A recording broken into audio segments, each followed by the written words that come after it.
Alright mga ka-plastic, and this is me again, Big Sue, right back at it again with another road rage content. At panoorin natin yung video na ito na nagkaroon ng road rage sa Cavite, na kung saan yung lalaki ayaw pasingitan yung naka SUV, di ba? Yung SUV git-git ng git-git, dadaan yung isang driver, ayaw niyang pasingitin, yung palalasing yung hinayupak. So panoorin natin yung kabuuang video kung bakit nagkaroon ng ganitong klaseng road rage. Nanindigang itutuloy ang kaso. Magbabalita si Gary De Leon. Kanan ako ha. Kaliwa na ako. Ay nako, bahala ka dyan. Parang nakikipagpatintero ang kotse ni Jared Basyon sa isang puting SUV sa Lancaster, General Trias, Cavite, Sabado ng tanghali. Napansin pa ni Basyon na para sa sasakyan niya lang ang ayaw padaanin ng SUV. Nasa gitna ng kalsada at tumatakbo ang SUV hanggang sa maisipan ni Basyon na kumaliwa na lamang para mag-U-turn, pero tila ayaw pa rin siyang palusutin ng driver ng SUV. Ano ba? Bumaba ang driver ng SUV na naka-short at sando lamang, maging ang mga kasamahan nito. Gigilitan mo ako, bubusina ka pa. Biglang nanggigil ang driver ng SUV. Actually, yung pagbubusina ng driver, huli na yan eh. Napanood ko yung full video niyan. Baka kaya binusina na siya dahil ayaw niyang pasingitan yung tao eh. At ang masakit pa dito mga ka-plastic, nakasando at nakashort pa. So which is bawal yun sa LTO na magdadrive ka ng ganyang suot. Di ko alam bakit sa bagay nakatinted kasi yung SUV niya, kaya hindi nakikita yung mga katarantaduhan ng lalaking to.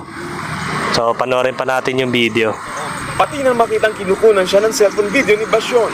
Puro ka pa ganyan. Oo. Yan ang mo. Yan ang mo cellphone. Sige sir. Sir, anong ako, suggestion ko lang sa'yo. Sige po. Huwag kang ganon. Sige po, salamat. Kung sisingit ka, sumingit ka. Sige po. Huwag mo akong anuin. Paano sisingit mga ka-plastic? Nakita mo naman sa video na hindi niya pinapasingit. Sa tuwing kakanan yung driver, kakanan din siya. Talagang gusto niya na magkaroon pa ng damage yung sasakyan niya.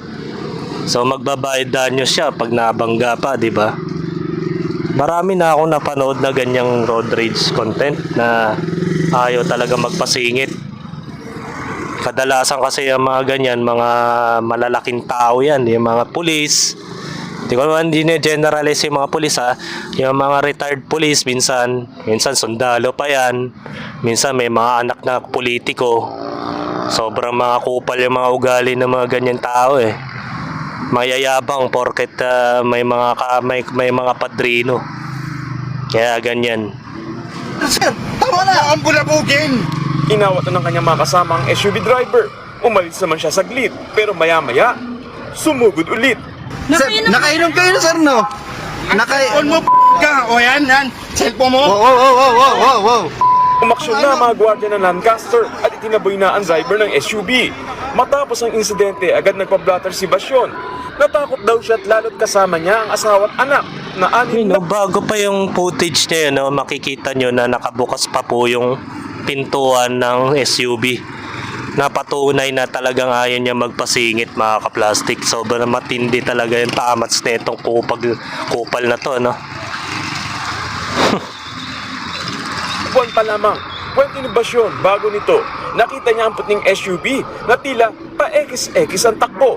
Nag-decide na ako sir na mag-overtake sa kanya sa kanan kasi alam ko sir, yung 3 lanes na binabaybay namin, magiging 2 lanes na lang. So, kung magkakaroon na aksidente sa unahan ko, ma-aksidente siya, baka madamay din kami. So, nag-overtake na ako.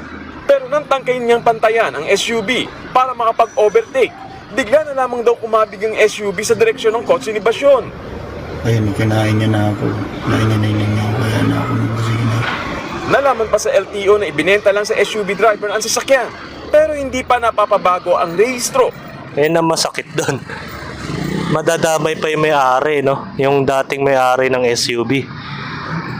Kaya mahirap minsan pag nagbenta ka ng sasakyan, wag mong ipagkatiwala muna na ipadrive yung sasakyan hanggat hindi pa nasisettle yung papeles. Alam ko, tips ko lang sa mga magbebenta ng sasakyan, mga ka-plastic, para maiwasan ninyo yung mga ganitong klaseng senaryo na kayo'y walang kamalay-malay sa bahay, na bigla kayo magkakaroon ng kaso dahil nabalitaan mo na yung ginamit na sasakyan ay hindi pa hindi pa totally napalitan ng documents. Tapos malaman-laman mo yung bumili ng sasakyan mo, kupal pala na lalaki na nanggagago ng kalsada. 'Di ba?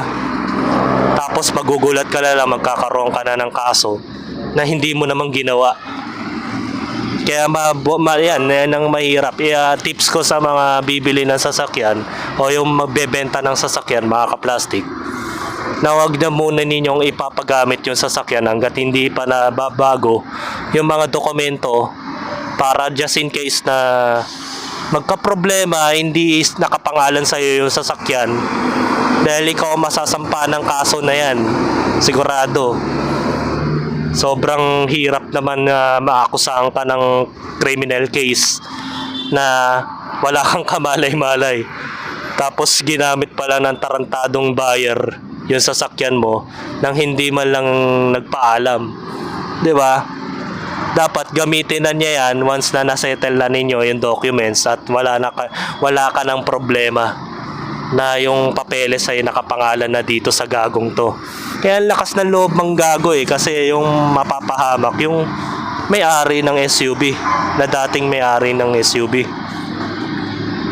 Kausap ko naman po yung previous owner, sinabi niya hindi siya ho yun. Pinakita niya ho, nag-comment po kasi yung isa dun sa mga friend niya na yung contract nila nung pagbenta niya doon sa driver ng CRV. Ilang araw matapos ang insidente, dumulog si Basyon sa programang Wanted sa radyo ni Senator Rapi Tulfo. Yari. Dito, nakausap niya ang driver ng SUV na kinilalang si JR Cesar. Gusto kong humingi ng pasensya, patawad kung ano man yung mga nangyari sa atin. Kasi nag-trigger ako yung time na yun. Siyempre, nasa kalsada po tayo. Yung sa pagbusina po, tsaka yung sa medyo nagka-dikitan. San ka na-trigger?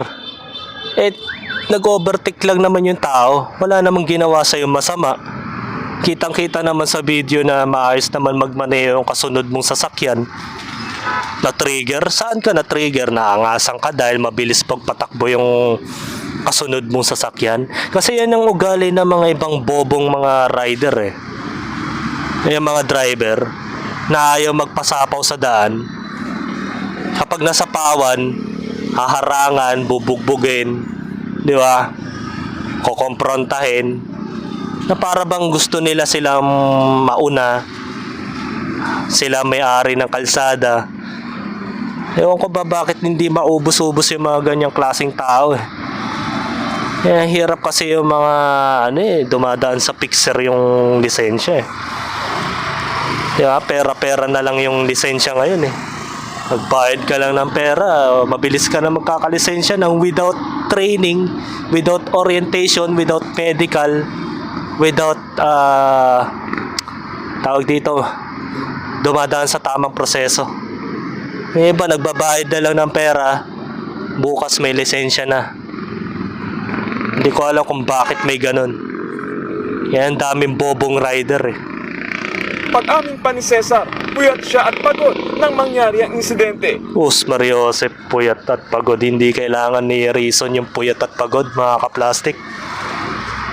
Kahit pagod kayo, di magpahinga ka sa gilid. Mag-signal light ka. Mas matulog ka muna. At ang dami niyong magkakasama sa loob ng SUV. Bakit hindi mo pag-drive-in yung karelyebo mo? Di ba? Hindi rason na puyat ka. Nanggagago ka lang sa kalsada. Pero hindi niya direktang masagot kung bakit nga ba ayaw niya noong palusutin ng kotse ni Basyon. Ito naman ang sagot niya ni Basyon. Tinatanggap ko po yung sorry, pero ano po muna tayo sa legal ko, sa mga authority ko, ano po yung magagawa nilang dun na lang po muna tayo. Ang pinaka-concern ko nga po is yung ma-revoke yung, kung pwede po ma-revoke yung license niya or ma-suspend. Tapos, ayoko naman po sana mawalan siya ng trabaho. Kasi may family po siya, may dalawa po siyang anak. May show cause order na rin ang Land Transportation Office laban kay Cesar. Handa naman daw si Cesar na humarap sa mga otoridad. Para sa 1PH, Alam mo, dapat i-revoke na yung lisensya niya eh. Huwag na nilang hayaan pa na makabiktima pa siya ng ibang tao. Once na magkagawa na siya ng mga ganyang aktibidad, gagawin din niya yan sa ibang mga motorista eh. Hindi lang yan ang mabibiktima niya, mga kaplastik. Marami ang mabibiktima, mga kaplastik. Kaya hanggat maaga, tanggalan na nila ng lisensya tong taong to. Hindi katwiran yung pagod ka. Maraming paraan para maging maayos ang biyahe. Ayaw mo lang magbigay sa kalsada. Di ba? Sus, Mariosep. Hanggang dito na lang ang aking opinion, and this is me again, Big Su. Lagi nagsasabing ang mga plastic ay matagal mabulok dahil ang mga plastic ay toxic. Kaya, what's up mga kaplastic? And this is Kambid commentary video ng video live stream. Signing out. Alright. Mga kaplastik, kung nagustuhan nyo ang aking video, isubscribe nyo lang ang aking channel. At the same time, i-hit nyo rin ang notification bell at yung all para ma-notify kayo sa aking susunod ko pang video sa aking YouTube channel. Maraming salamat po mga kaplastik.